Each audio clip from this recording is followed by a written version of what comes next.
कहियो अरे चोर चोर चोर नहीं कहियो यो लाला बुरा मान जतयो कन्हैया बुरा मान जतयो अरे चोर चोर चोर नहीं कहियो कन्हैया बुरा मान जतयो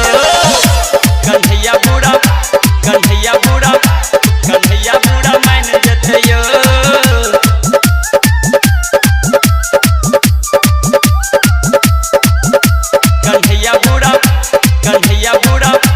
कन्हैया बुरा मान जतयो गोकुल के घर घर में जाके माखन चोरा बचे पकड़ लेला तो लल्ला झूठे नोर ई बहावे छे नोर ई बहावे छे नोर ई बहावे रे गोकुल के घर घर में जाके माखन चोरा बचे पकड़ लेला तो लल्ला झूठे नोर ई बहावे छे नोर ई बहावे छे नोर ई बहावे छे अरे चोर चोर चोर नहीं कहियो कहबै त चोर चोर चोर चोर चोर चोर चोर अरे चोर चोर चोर नहीं कहियो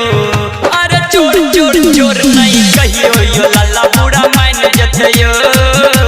कन्हैया बुरा मान जतयो अरे चोर चोर चोर नहीं कहियो कन्हैया बुरा मान जतयो कन्हैया बुरा मान जतयो